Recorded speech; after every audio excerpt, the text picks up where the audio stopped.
Mi esposa me dijo que era un mentiroso sin futuro cuando creyó que me habían despedido. Esa noche recibí un sobre del abogado de mi tío con una frase en tinta roja: no todo es lo que parece. Dentro había documentos sobre una herencia que su familia ocultó durante años.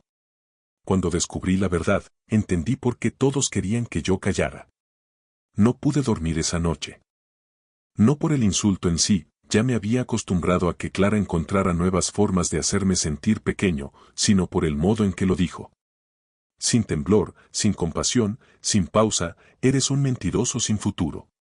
Si tú también estás del lado de la verdad, suscríbete y dale like. Cada día comparto nuevas historias que merecen justicia. Me lo lanzó como quien deja caer un abrigo viejo al suelo, con desgana, con esa mezcla de frustración y superioridad que llevaba años perfeccionando. Yo no estaba despedido. Solo había un problema administrativo en mi empresa, un malentendido que se aclararía al día siguiente.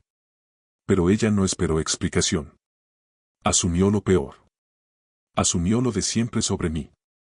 Y yo, como tantas veces, me quedé callado. Esa noche, cuando ya pasaba de medianoche y Clara dormía con la espalda rígida apuntando hacia mí, bajé a la cocina buscando un vaso de agua para despejar la cabeza. Algo en mi estómago ardía, una mezcla de rabia y vergüenza, como si hubiera fallado un examen que no sabía que estaba rindiendo. Fue entonces cuando escuché el timbre. Dio un salto en la casa silenciosa. Me acerqué con cautela. Por la mirilla vi a un hombre con abrigo gris y paraguas cerrado bajo el brazo. No llovía. No había llovido en todo el día. Me pareció extraño. Sentí ese pinchazo que uno siente cuando se avecina algo que no entiende. ¿Señor Martín?, preguntó en cuanto abrí. Asentí. Vengo de parte del despacho del señor Fidalgo, abogado de su tío don Armando. Le traigo esto. Me entregó un sobre grueso, sellado, con mis iniciales escritas en tinta roja. Cuando mis dedos rozaron esa tinta, me recorrió una electricidad incómoda. Como si aquello no fuera solo papel, sino un mensaje destinado a romper algo que llevaba demasiado tiempo quieto. Él insistió en que debía recibirlo hoy, añadió el hombre. Personalmente. No esperó mi respuesta.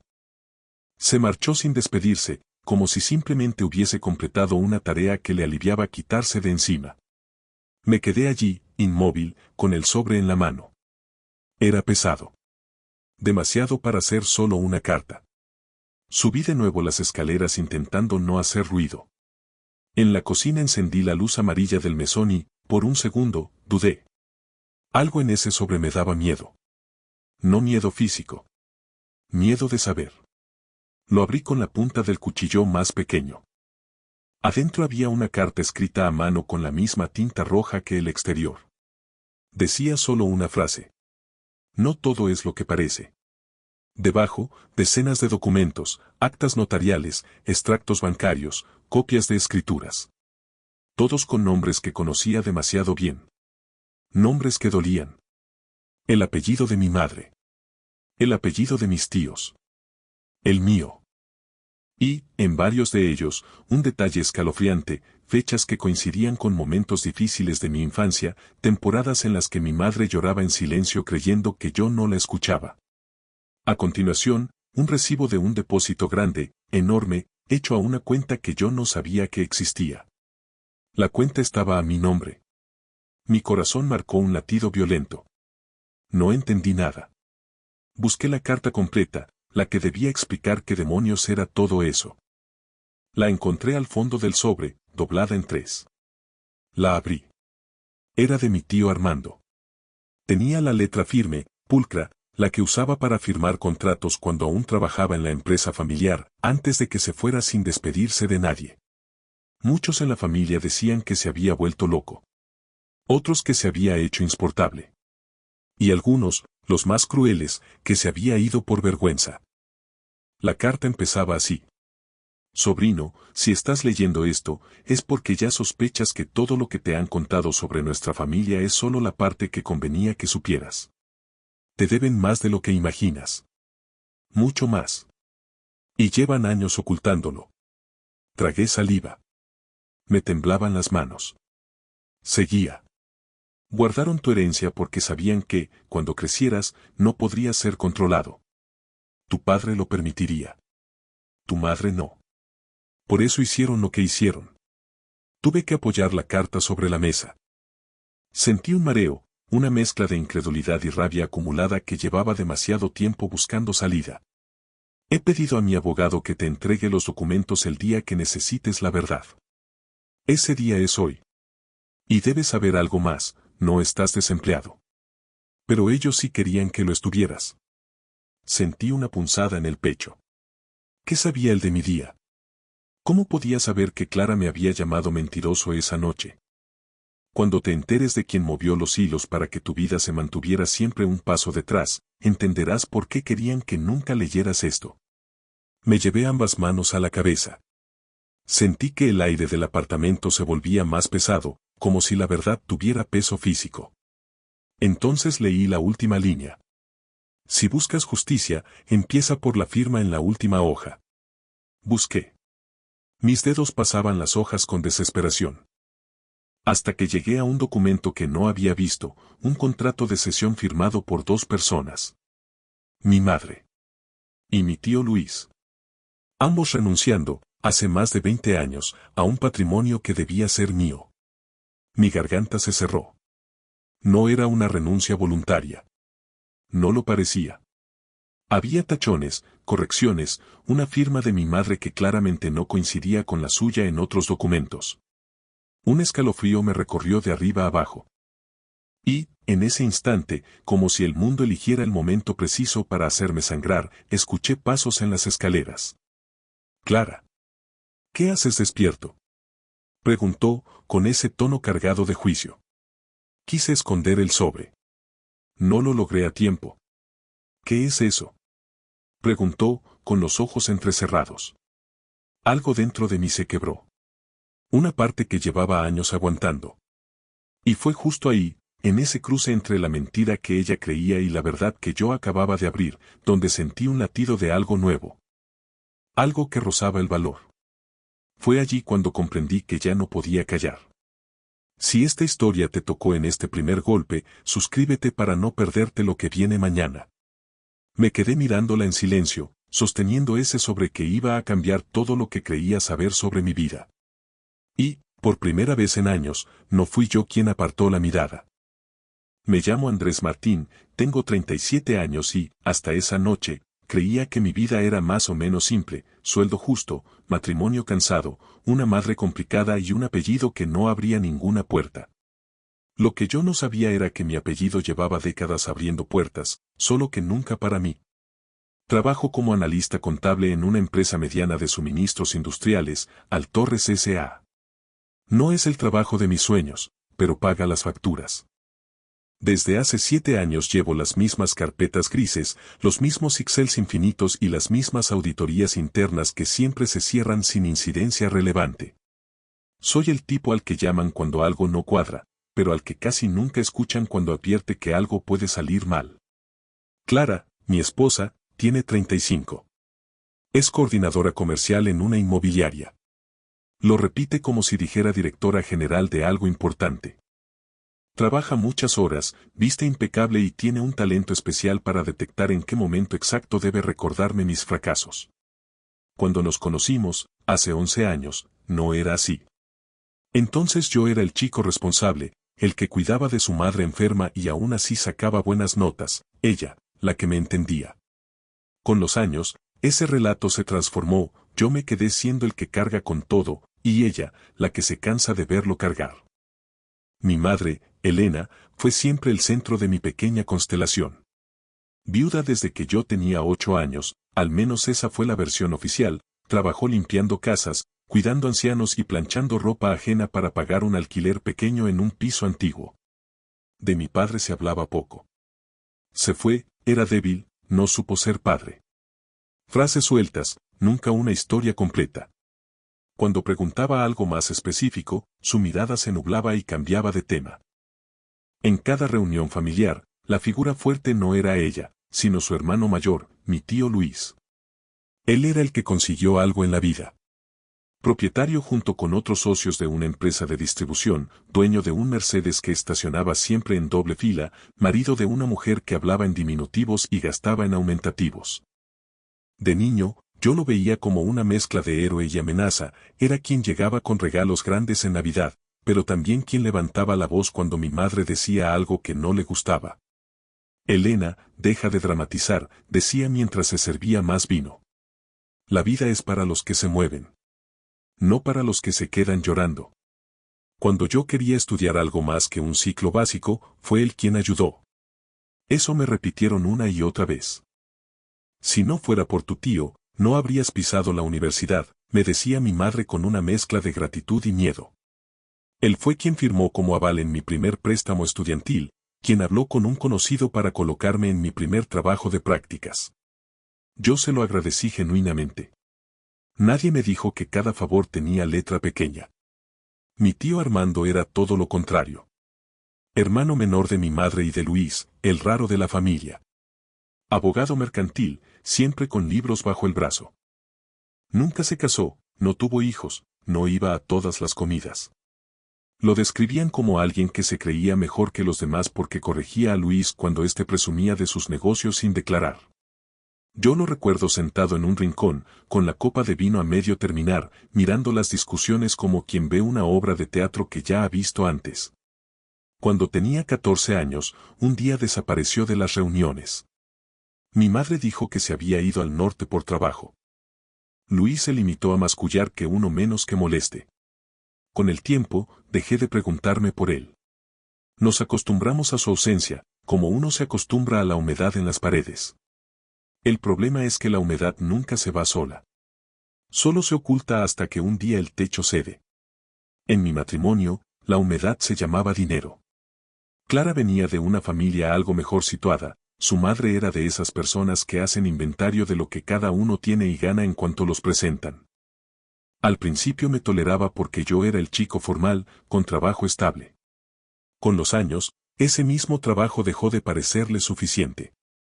Las cenas con mis suegros eran un catálogo de comparaciones implícitas. Mira a tu primo Sergio, decía su madre. Con 34 ya tiene su propio despacho. No todos quieren ser tiburones, intentaba bromear yo. No todos pueden, remataba ella, y sonreía como si fuera un chiste. Clara se fue contagiando de ese tono. Si me quedaba horas extra, era porque no sabía organizarme, si pedía un aumento, era porque no tenía ambición real, los que valen no piden, se los pelean. Yo tragaba. Siempre he sido de tragar primero y explotar tarde, mal y en silencio. El supuesto despido de ese día vino después de semanas extrañas en la oficina. Se habían producido movimientos raros, una auditoría externa en un área que no tenía problemas, cambios de contraseñas en los sistemas, correos de dirección con frases como revisión de responsabilidades. A mí me pidieron revisar una serie de operaciones antiguas relacionadas con un proveedor que yo no recordaba. Cuando vi el nombre de la empresa, se me quedó la vista clavada, Distribuciones Martín López S.L. Martín por mi apellido. López por el de la esposa de Luis. Pero yo nunca había trabajado con ellos, o eso creía. Al revisar los archivos, descubrí que esa empresa era uno de nuestros principales clientes desde hacía años. Facturas jugosas, condiciones preferentes, plazos de pago ampliados. Curiosamente, nadie nunca me había dado esas cuentas a mí. Un compañero, en voz baja, me dijo un día, eso viene de arriba, mejor no preguntes. La semana anterior a la noche del sobre, me llamaron a una sala de reuniones con recursos humanos y el director financiero. El aire estaba espeso. Me hablaron de inconsistencias detectadas en ciertos reportes que yo había firmado meses atrás. Inconsistencias que, según ellos, podían interpretarse como negligencia o incluso como colaboración con prácticas irregulares. Palabras grandes para alguien que llena tablas. Yo no entendía. Les pedí ver los documentos específicos. Me mostraron informes que llevaban mi usuario, mi firma digital. Y, sin embargo, algunos cuadros y notas yo no los recordaba. Mirando más de cerca, vi algo que me heló, habían modificado fechas y montos en operaciones con Distribuciones Martín López. Como si alguien hubiese entrado después de mí y cambiado las cifras, pero dejando mi firma. El director financiero no me acusó directamente. Dijo cosas ambiguas como esto podría malinterpretarse y es mejor que te quedes en casa unos días mientras se revisa todo. No dijeron despedido. Pero cuando salí de la sala con la sensación de tener una diana en la espalda, supe que el rumor iba a correr mucho más rápido que la verdad. Clara no esperó a escuchar mi versión. Te lo dije, me soltó esa tarde, apenas crucé la puerta. Tarde o temprano, tu falta de ambición te iba a explotar en la cara. No estoy despedido, intenté explicar.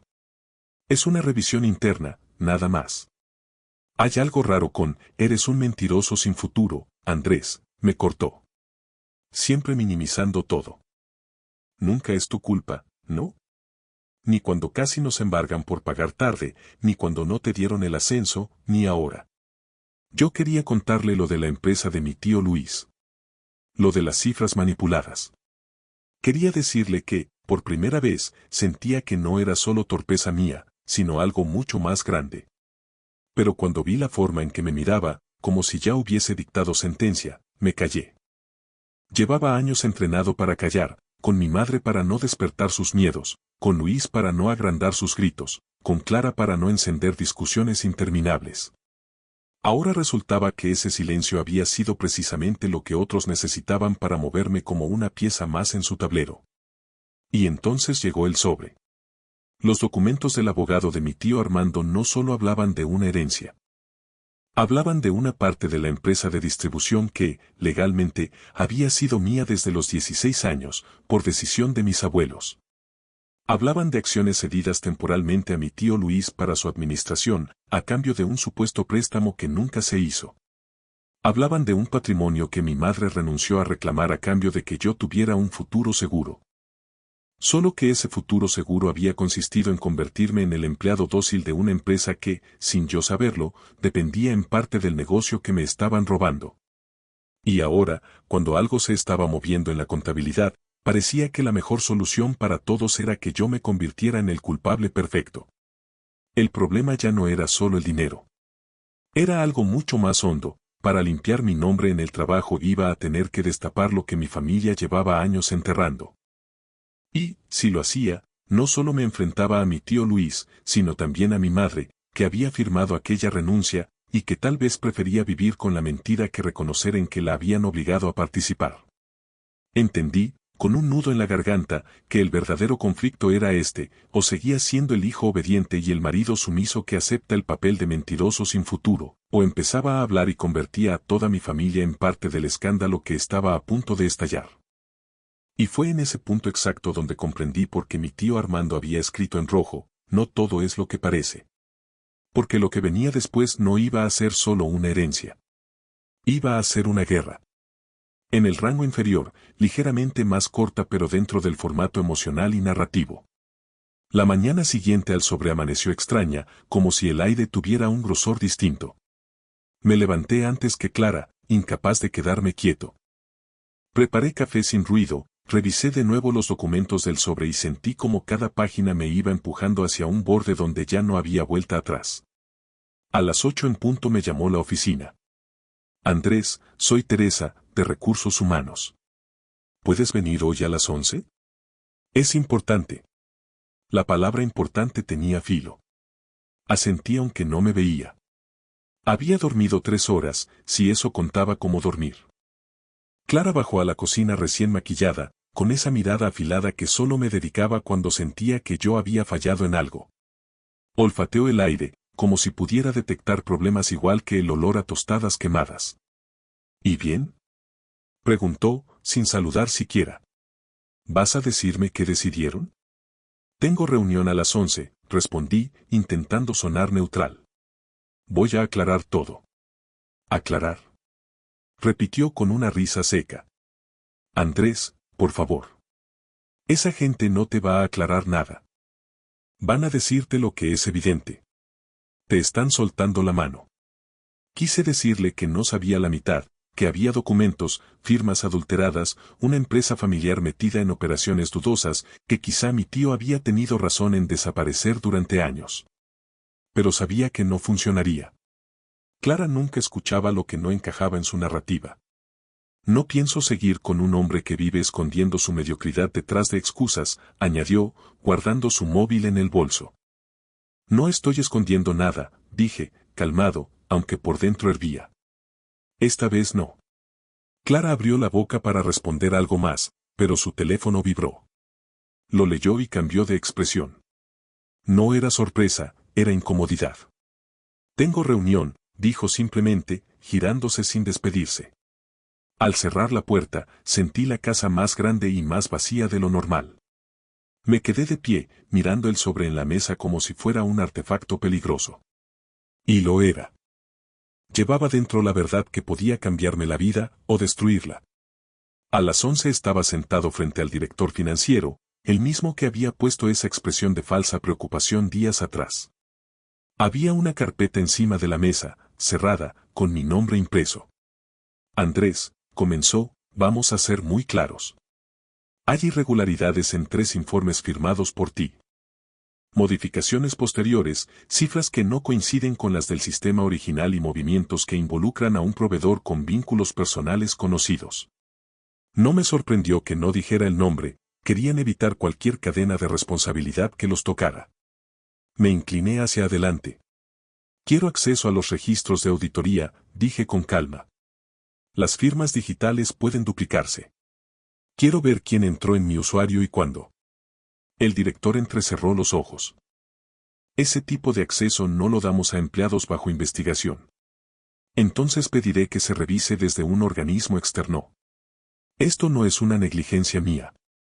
Alguien modificó mis reportes. Se hizo un silencio denso. El director se aclaró la garganta. No te conviene entrar por ese camino, Andrés. La frase me heló. Ya no era una sugerencia. Era una advertencia.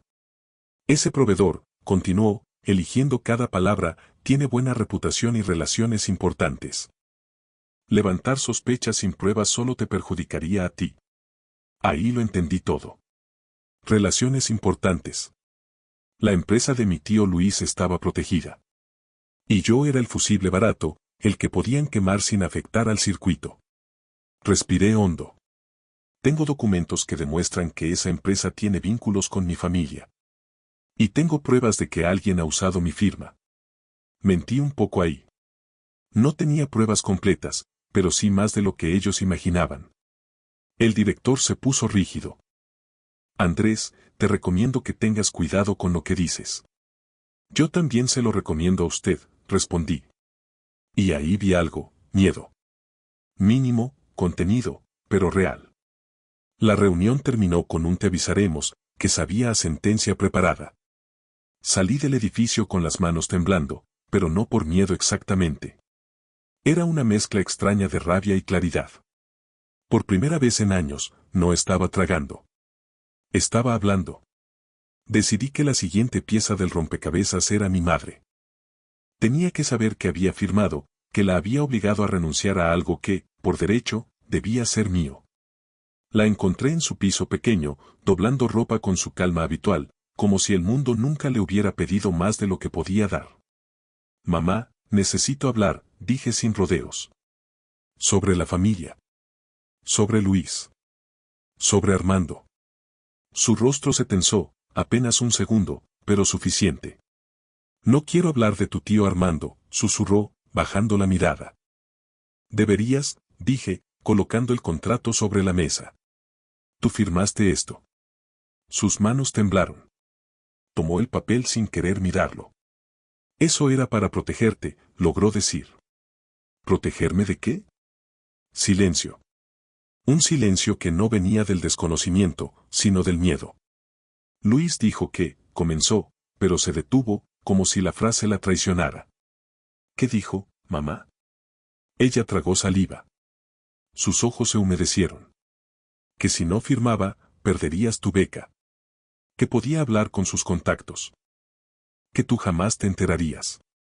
Y yo no sabía qué hacer. Tu tío Armando se oponía, discutieron, y luego, él se fue. Y yo me quedé con Luis, que siempre ha tenido poder. Ahí estaba.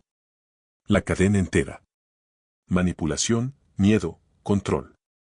Y mi madre en medio, haciendo lo que creía que me salvaba, sin saber que era justo lo contrario. Mamá, Luis no me protegió. Luis me usó, dije en voz baja, pero firme. Y ahora quieren hacer lo mismo otra vez. Ella rompió a llorar. No era llanto suave, era un llanto que llevaba años acumulándose en algún rincón oscuro. Perdóname, hijo. Solo quería que estuvieras bien. Me acerqué y la abracé. Y mientras lo hacía, entendí la gravedad del siguiente paso. Destapar la verdad significaba enfrentar a Luis. Enfrentar a mi propia familia. Enfrentar incluso la culpa de mi madre. Pero ya no podía volver atrás. Cuando me separé de ella, tomé aire. Voy a hablar con él, dije. Ella me sujetó la mano, asustada. Andrés, no. No sabes lo que es capaz de. Sí lo sé, la interrumpí. Y por eso voy a hacerlo. Porque ese era el punto sin retorno. El momento en que el silencio ya no era protección, sino complicidad. Y yo había decidido dejar de ser cómplice. Más breve para compensar el exceso previo, pero completa y coherente. Llamé a Luis esa misma tarde. No quise darle tiempo a enterarse por otros canales ni a preparar ninguna versión conveniente.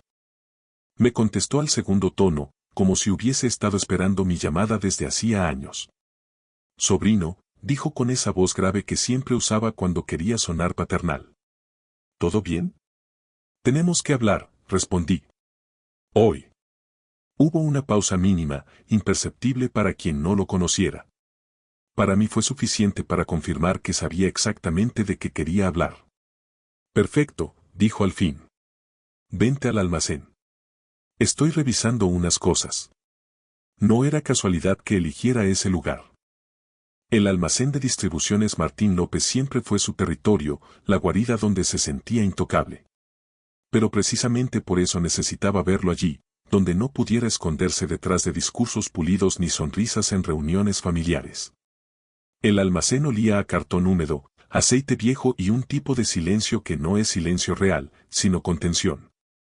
Luis estaba al fondo, revisando unos papeles sobre una mesa metálica. Ni siquiera levantó la vista cuando entré. Llegas puntual, comentó, sin emoción. Quiero que me digas la verdad, dije, acercándome paso a paso. Sobre la renuncia que firmó mamá. Sobre mis acciones. Sobre la auditoría. Sobre todo. Luis soltó un suspiro teatral, como si la conversación fuera una molestia menor. Andrés, muchacho. Siempre has sido sensible. Es lo que te pierde. Las cosas que se hacen en una familia no siempre pueden explicarse con papeles. Si pueden, lo corté. Y esta vez se van a explicar. Finalmente levantó la mirada. Sus ojos tenían ese brillo frío que siempre había asociado a él, un brillo que no mostraba ni miedo ni vergüenza, solo cálculo. Tu madre sabía lo que hacía, dijo. Tu tío Armando siempre fue un paranoico. Quiso convertir una herencia en una guerra. Yo simplemente protegí los intereses familiares. Incluyendo los tuyos. Saqué el sobre. Lo puse sobre la mesa, frente a él. Esto no es proteger. Esto es robar. Luis no parpadeó. Más bien sonrió, como si yo lo hubiera halagado. Eres más listo de lo que esperaba. Pero estás confundiendo las cosas. Tu nombre en esos documentos era una formalidad. Tus abuelos querían que alguien responsable gestionara el patrimonio. Y tú, Andrés, eras un crío. Imposible confiarte algo así. Tú tampoco eras el dueño. Solo lo administrabas. Exacto, dijo. Administraba. Y seguí administrando para mantener a flote todo esto. Señaló el almacén, los palets, las cajas. ¿Crees que se paga solo? ¿Crees que el dinero de tus abuelos alcanzaba? No, sobrino. Aquí hay que tener manos firmes. No manos blandas. La palabra blandas cayó como un golpe calculado. Supe entonces que no estaba improvisando nada. Había ensayado ese discurso durante años. Pero ya no estaba hablando con el Andrés que él recordaba. ¿Falsificaste mi firma? Pregunté. Firmaste tú, respondió, ladeando la cabeza. ¿O acaso no recuerdas todo lo que has firmado en tu vida? Los préstamos, los papeles de tus estudios. Tú siempre has confiado mucho en mí. El estómago se me revolvió. Era la confirmación que no quería oír. Y en la empresa, continuó él, acercando su rostro al mío, simplemente ajusté algunos reportes para que nadie se metiera donde no debía. Había movimientos que podían llamar la atención. Y necesitábamos un responsable formal. ¿Un chivo expiatorio? Escupí. Luis sonrió, satisfecho. Alguien con un perfil bajo. Discreto. Que no hiciera ruido. Como tú. Algo dentro de mí se tensó. No era rabia. Era claridad. Vas a asumir tu responsabilidad, dije. Voy a llevar esto a la empresa, a un auditor externo y a quien haga falta. Luis retrocedió un paso muy pequeño. Pero lo vi. Por primera vez lo vi. Miedo. Un miedo diminuto, escondido detrás de su fachada, pero real. Andrés, dijo, con un tono que ya no era soberbio. No cometas una tontería. No tienes pruebas suficientes. Y si levantas todo esto, te llevarás por delante a tu madre. Me dolió que usara eso. Me dolió que supiera exactamente dónde golpear. Pero esta vez no funcionó. Ella firmó porque la obligaste, respondí, firme. Y no volverás a usarla para protegerte. Luis apretó la mandíbula. No entiendes las consecuencias. Si las entiendo, respiré hondo. Pero esta vez no voy a callar. Salí del almacén sin mirar atrás. Dejé a Luis de pie, inmóvil, con los papeles sobre la mesa. Y aunque sabía que lo que venía iba a ser duro, también sabía que, por primera vez, el silencio no iba a ser mi condena. De camino a casa, recibí una llamada desconocida. Dudé en contestar. Al final, deslicé el dedo. Andrés Martín, dijo una voz masculina, seca, profesional. Soy el abogado personal de su tío Armando. He recibido confirmación de que ya abrió el sobre. Me quedé quieto en la acera. Sí. Lo abrí. Bien. Necesito que venga al despacho mañana. Hay información que aún no conoce. Información crucial para que pueda defenderse de lo que su familia está preparando. ¿Preparando? El abogado hizo una pausa. Su tío decía que, cuando todo saliera a la luz, su familia haría lo que fuera para silenciarlo. Andrés, ha llegado el momento de que escuche el resto de la historia. El resto de la historia. La parte que mi tío Armando nunca dijo. La parte que, según él, podía cambiarlo todo. Colgué temblando, no de miedo sino de anticipación. Porque ahora lo entendía, no estaba peleando solo para limpiar mi nombre.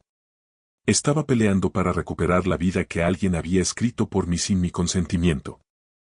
El despacho del abogado de mi tío estaba en un edificio antiguo del centro, de esos con mármoles pulidos y puertas altas que parecen guardar secretos de siglos. Cuando llegué, el aire olía a papel viejo y a una calma que no era calma sino contención. Como si todas las conversaciones importantes hubieran ocurrido allí. El abogado, un hombre delgado con gafas rectangulares y una voz tranquila, me hizo pasar a una sala pequeña donde ya había preparado una carpeta gruesa. Andrés, comenzó mientras se sentaba. Tu tío Armando sabía que este momento llegaría. Y dejó instrucciones claras. Quería que vieras esto solo cuando estuvieras listo o cuando ya no hubiera retorno. Ya no lo hay, respondí sin vacilar. Él asintió, abrió la carpeta y la giró hacia mí. En la primera página había algo que no esperaba, una declaración firmada por el propio Armando. Mi salida de la familia no fue voluntaria. Fui presionado por mi hermano Luis tras descubrir que utilizaba las acciones de Andrés para acceder a líneas de crédito ilegales y mover dinero entre empresas pantalla. Yo me negué a participar. Él me amenazó directamente. Y supe que, si me quedaba, destruiría la vida de mi sobrino. Sentí un nudo seco en la garganta. El abogado continuó. Tu tío reunió pruebas durante años. Registros bancarios, correos, movimientos contables. Pero nunca quiso acusar directamente mientras tu madre pudiera verse afectada. Sabía que Luis la tenía dominada a través del miedo y la culpa. Pasó la página. Más documentos, correos impresos entre Luis y un socio oculto, conversaciones donde hablaban de usar la firma del chaval, transferencias en cuentas que yo desconocía, incluso un borrador de contrato que mencionaba un proceso para adjudicarme responsabilidades si algún día explotaba un escándalo. Era exactamente lo que temía, habían construido un mecanismo para que yo cayera solo, mientras ellos quedaban limpios. Tu tío, añadió el abogado, dejó todo preparado para activar una denuncia ante la Unidad de Delitos Económicos, solo si tú lo autorizabas. Me quedé mirando la carpeta. Era la llave de todo. La puerta abierta. La línea definitiva. Si doy luz verde, ¿qué pasa con mi madre? Pregunté. El abogado respiró hondo. Tu tío también pensó en eso. Ella queda completamente exenta. En los documentos, su firma está claramente falsificada. En los registros del notario no existe constancia de su presencia. Legalmente, es una víctima más. Sentí como algo dentro de mí, un peso que llevaba años cargando sin nombre, comenzaba finalmente a desprenderse. Activa la denuncia, dije. Lo dije con una calma que me sorprendió. Una calma que viene cuando uno deja de huir de su propia verdad. El abogado hizo una llamada desde su oficina, breve y directa. Cuando colgó, me miró con una expresión que no era de triunfo, sino de respeto. Acabas de recuperar tu vida, Andrés. Los días siguientes fueron un torbellino. Auditores externos, citaciones, correos de la empresa pidiendo aclaraciones, reuniones que ya no olían a sospecha hacia mí sino a temor hacia lo que estaba saliendo a la luz. Luis intentó llamarme varias veces. No contesté. Intentó enviar mensajes por mi madre. Tampoco funcionó. Una tarde, mientras preparaba café en su cocina, ella me tomó la mano. Hijo, ¿esto nos va a romper? La miré con ternura. No, mamá. Esto nos está reparando. Lloró en silencio, distinto a cualquier llanto de antes. No era miedo. Era alivio. A la semana, mi empresa me envió un correo formal disculpándose por las conclusiones precipitadas y anunciando que quedaba completamente exento de cualquier sospecha. Un nuevo informe, elaborado por la firma externa, confirmaba que los accesos habían sido manipulados desde fuera. Me ofrecieron volver. Lo pensé unos segundos. Y rechacé. No iba a seguir siendo la pieza silenciosa de ningún engranaje roto. Clara reaccionó exactamente como imaginé. Cuando le conté todo, las pruebas, la investigación, la herencia oculta, la manipulación familiar, frunció el ceño como si le hablara en otro idioma. No entiendo, dijo. ¿Entonces ahora eres rico? No se trata del dinero, respondí. Se trata de recuperar lo que era mío. Mi nombre. Mi historia. Ella suspiró, luego sonrió con esa expresión entrenada para caer de pie pase lo que pase. Podemos empezar de nuevo, se ofreció. Y ahí supe que habíamos terminado. Clara, dije, tranquilo. No quiero volver a ser el hombre al que llamaba sin futuro. Y no tengo por qué hacerlo. Se quedó en silencio largo, demasiado largo. Luego giró y se fue sin cerrar la puerta detrás de ella. No volví a verla. La denuncia avanzó rápido. Luis fue citado, luego imputado. Los socios que lo habían respaldado cayeron con él. La empresa familiar entró en reestructuración. Mis acciones, aquellas que llevaba media vida sin saber que existían, fueron finalmente transferidas a mi nombre.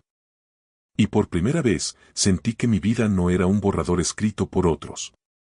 Una mañana, sentado en el banco de la plaza donde solía caminar de niño con mi madre, abrí el último sobre que el abogado me había entregado.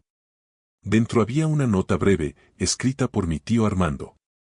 No pude darte presencia, Andrés. Pero pude darte verdad. Úsala para vivir como ellos no quisieron que vivieras, libre. Doblé el papel con cuidado. Y entendí, con una claridad serena, que aquella historia, mi historia, no había sido una caída, sino un regreso. Regreso a mí. A mi nombre. A un presente que no debía a nadie más que a la verdad. El silencio dejó de ser mi cárcel.